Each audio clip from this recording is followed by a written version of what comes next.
This church was declared open in 1928. It was designed by Father Sohaite, a student of architecture before taking up holy orders.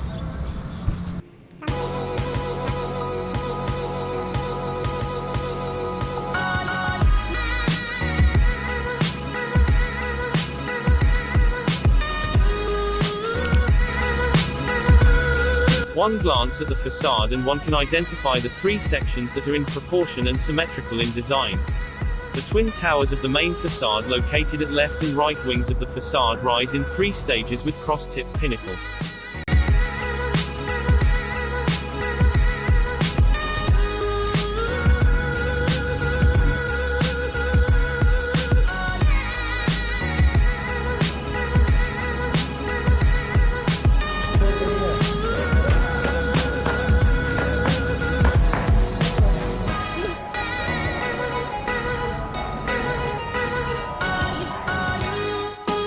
The design of the church follows the style of Gothic architecture. The aisleless nave is a single vaulted space with a loft over the entrance reached by wrought iron spiral stairs.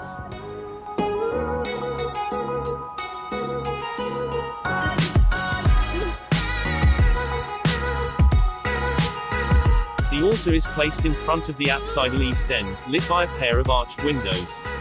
The door at the back of the altar leads to the sacristy, where once again the Gothic design comes alive.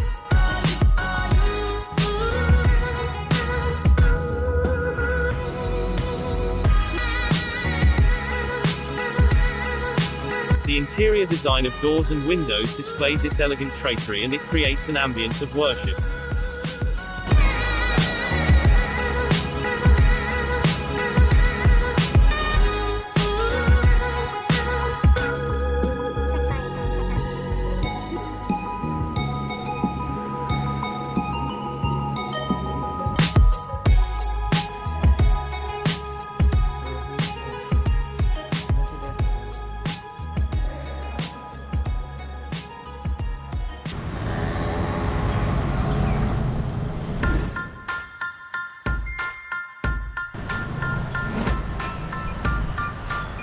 The Klang commuter station was built in 1890.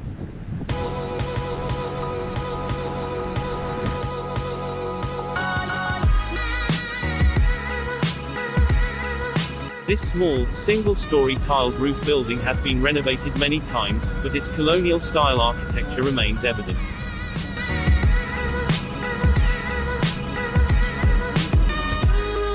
In the other end of the street is the Sultan Abdulaziz Royal Gallery, housed in the Sultan Suleiman building.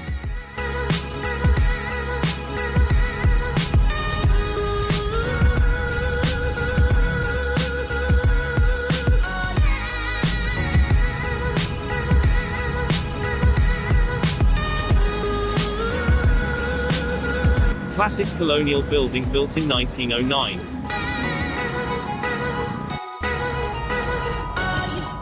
According to the Tourism Selangor website, this building was used as the Land and Administration Office during British rule. In World War II, it became the headquarters for the Japanese forces.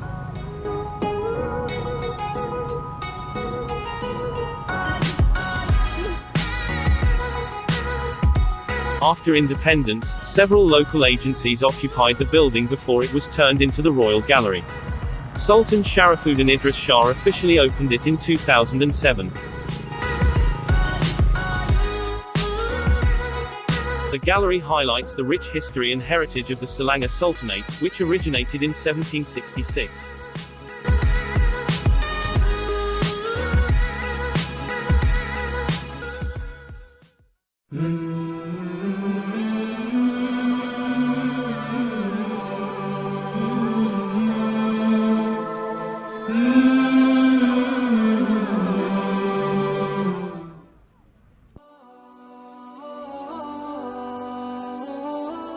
Sultan Suleiman Mosque was constructed in the early 1930s and opened by Sultan Alaeddin Suleiman Shah in 1934. This mosque with its unique and attractive style of construction was once the Selangor State Mosque and was previously known as Sultan Suleiman Jamiur Rahman Mosque.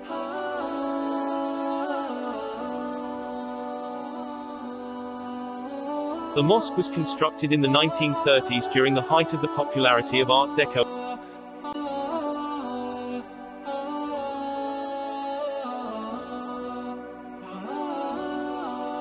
This explains why the architectural style of the mosque is a marriage of Art Deco, neoclassical and Mughal style, especially in its exterior.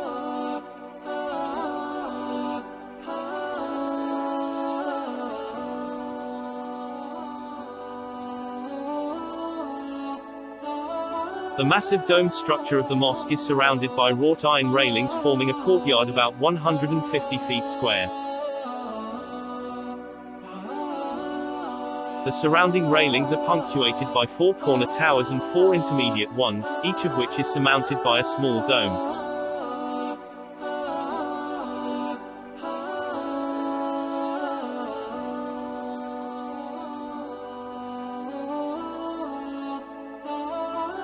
The mosque was built from reinforced concrete except only for the dignified mimbar, pulpit, which is the only wooden structure.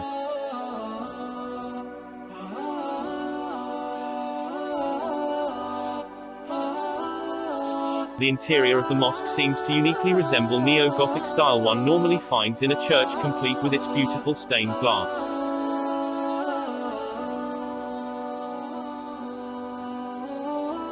Stepping inside the mosque, one would be amazed at the beauty of its multicolored stained glass and its architecture that resembles the interior of a church.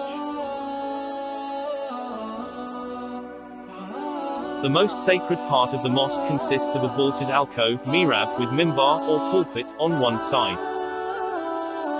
The central hall of the mosque is octagonal in shape and 50 feet in diameter. The height between the floor of the central hall and the top of the apex dome is 91 feet.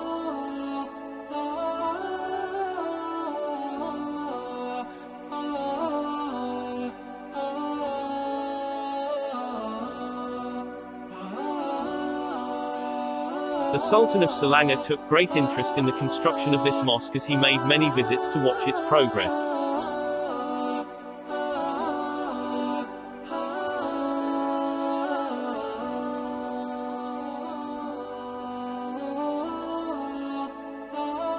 The existence of this prominent mosque has also become a constant and forceful reminder to all that Islam was the religion embraced by the majority of the people of Selangor.